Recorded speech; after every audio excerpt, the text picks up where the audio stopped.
Hello students. In last video we discussed about this third and fourth stanza. I think you understand these all. If there is any problem then ask. Now we proceed the next stanza. Next stanza the poet is saying here, God God does late and early play. Who means the person who is happy, happy man who praise God late or early play. Who praise God late means देर या सवेर.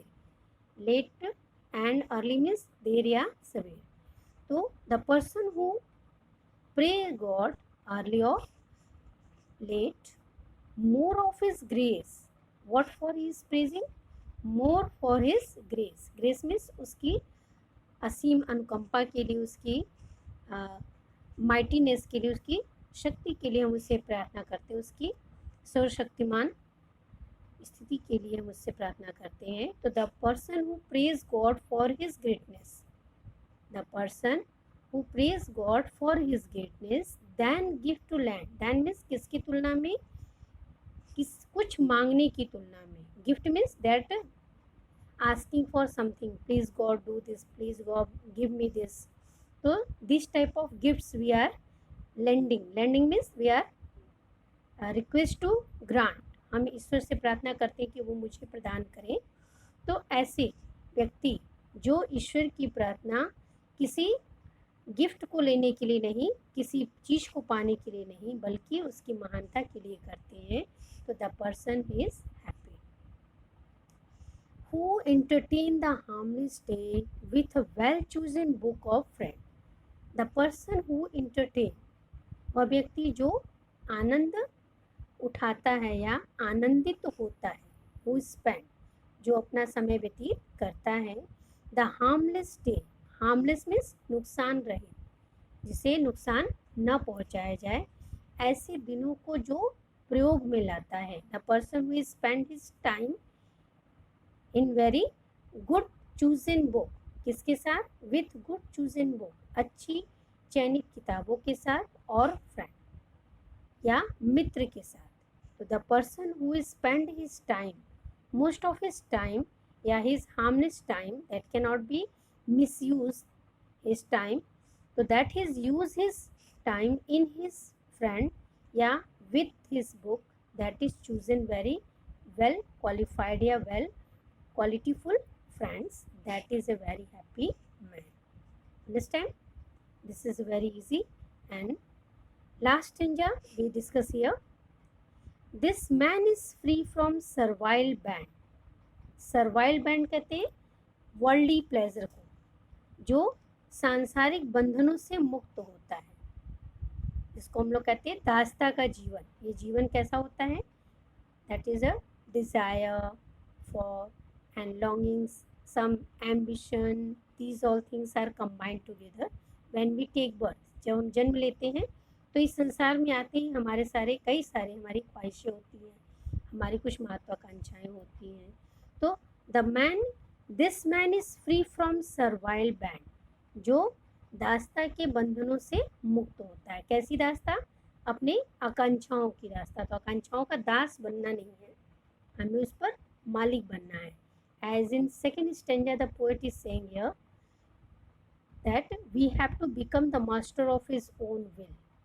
Second stanza में poet ने कहा है ना कि हमें अपनी इच्छाओं का क्या होना है? मालिक बनना है, न कि दास बनना है. तो वही चीज़ यहाँ पे भी पोएट बता रहे हैं कि this man is free from servile band. ऐसा व्यक्ति दास्ता के हर बंधनों से मुक्त होता है. The person is free from all type of this slavery. किस तरह की स्लेवरी है? Of hope to rise and fear to fall. किस तरह की दास्ता का बंधन बना हुआ है? ऑफ होप टू राइज, ऊपर उठने की आशा और नीचे गिरने का भय. तो that is free from these all. Okay, see very carefully. The person who is free from this type of feeling या this type of ambition of to rising up and up and up and maybe fear to fall, because life is become with both sides. जीवन दो side से बना होता है, that sadness and happiness. तो but everything is coming to all, हर चीज़ें आती हैं. But the person who is free from this type of rise and fall, lord of himself, though not of a land. The person who is free from these all things, that is lord of himself. वह स्वयं का राजा होता है. He is the man of his own self. वह स्वयं एक व्यक्ति होता है. दो यद्यपि नॉट ऑफ लैंड, न किसी जमीन जायदाद का. It means that person is very satisfied person in inner self, who is not flattering others, who is not doing absurd talking, vulgar, this type of talking, not princely love to concern, and not to any means praising, deceitful praising, नहीं धोखेबाजपूर्ण प्रशंसा करता है.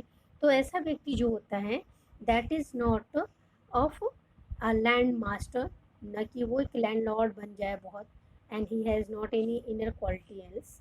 So the person who is Lord of himself, not of a land, जो व्यक्ति स्वयं का राजा होता है, न कि किसी जमीन जायदाद का. And having nothing he has all, तब उसके पास कुछ न रहते हुए भी सब कुछ होता है. This is a very proverbs, एक तरह से ये कहावत का शब्द है.